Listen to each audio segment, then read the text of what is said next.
Sunday afternoon, 29 October 1956, the Delta Wing supersonic B-58 moved for the first time under its own power. This occurred in a preliminary taxi maneuver which tested the braking characteristics, turning radius, and general overall ground handling characteristics of the B-58. To this date, the airplane had undergone an Air Force Safety Board inspection, ground vibration checks, engine runs to full military power, and numerous other checkouts, all of which proved its readiness for the taxi test phase of operation. The Convair flight crew for this number 1 B-58 is pilot B.A. Erickson, flight observer J.D. McEachern, and observer C.L. Harrison. Erickson, who also flew the first B-36 and YB-60, is manager of the flight department at Convair's Fort Worth division. At approximately 1630 hours, the B-58 with flight crew on board was pushed out of engine run station number 2 and towed to the starting position for the first taxi maneuver. Taxi screens were attached to the jets during this test to protect them against foreign object damage. The starting point for this test was the east-west taxi strip at the north end of the runway. Canopies were closed at approximately 1700 hours. Engines were started. Exactly 1 week later, on 5 November 1956, the B-58 moved out of engine run station number 2 under its own power and made its second taxi run.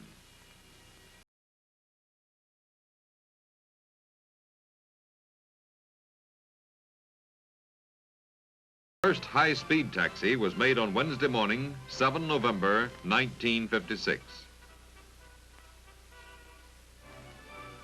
This run was made at a top speed of approximately 92 knots. The nose of the airplane was lifted to takeoff attitude for a very short time. Then power was cut and the drag chute deployed.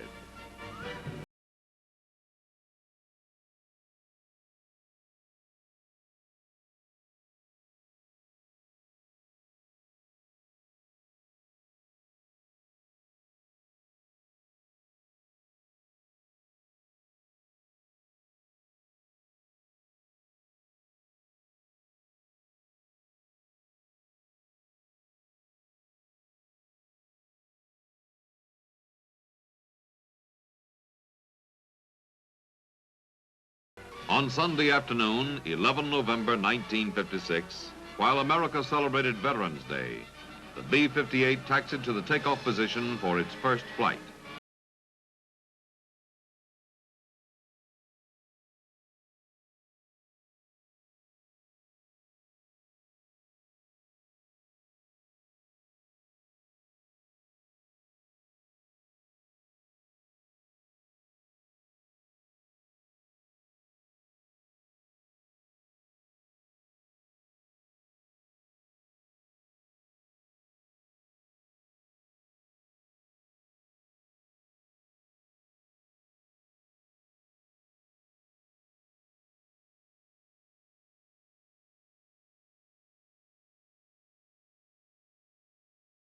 This flight consisted of a Convair YF-102A, which was used for observation purposes, and an F-94C, which carried the aerial cameras.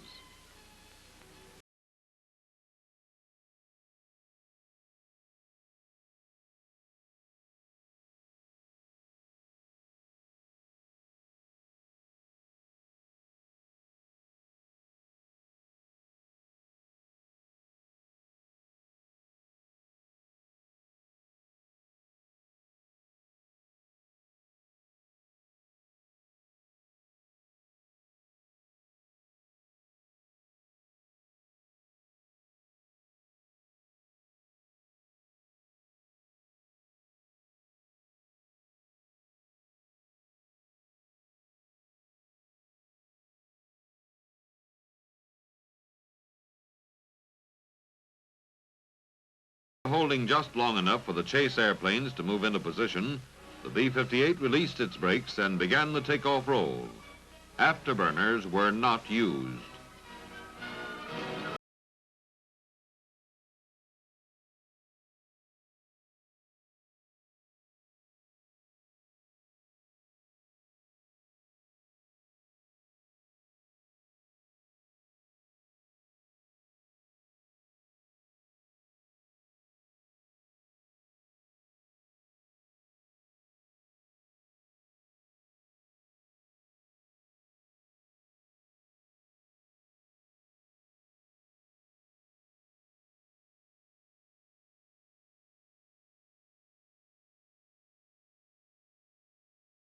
After takeoff, the B-58 with landing gear extended climbed to an altitude of 10,000 feet.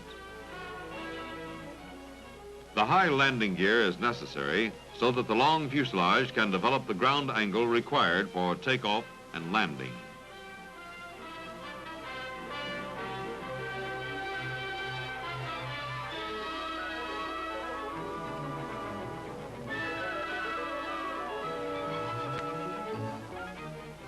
Gear was retracted while the airplane was still at the 10,000-foot level. Operation was quick and smooth. Climb was then made to 20,000 feet, where the airplane was felt out at a speed of 0.7 Mach. At 15:19 hours, exactly 38 minutes after takeoff, the B-58 settled on the runway to successfully complete its first flight. The drag chute was deployed immediately upon touchdown, and the airplane was brought to a short stop with a minimum amount of brake.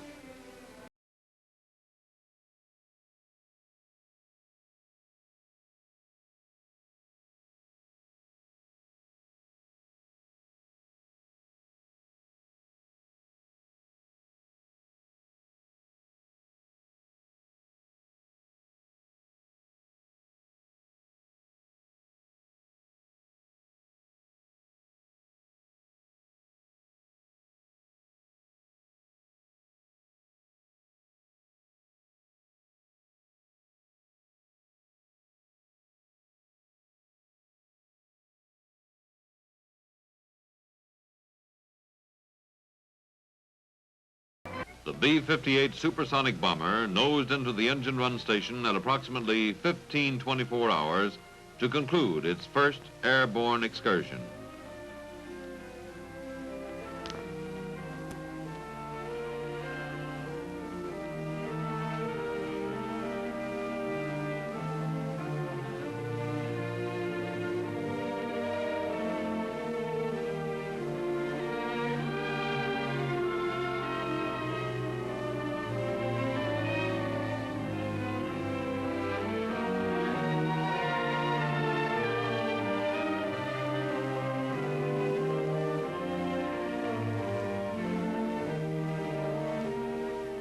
The mechanical reactions of this airplane to its maiden flight are recorded on tape.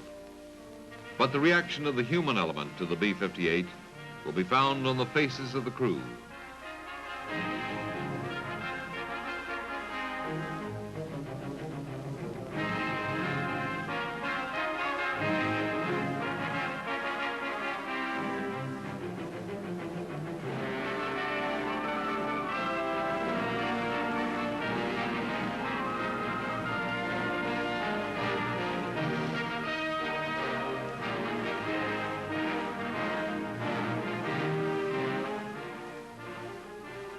Of course, this is only the beginning.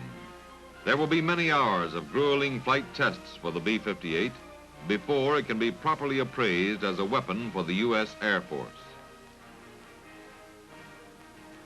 But based on the first flight, it is reasonable to predict that the Convair supersonic B-58 will write a new chapter in America's mastery of the sky.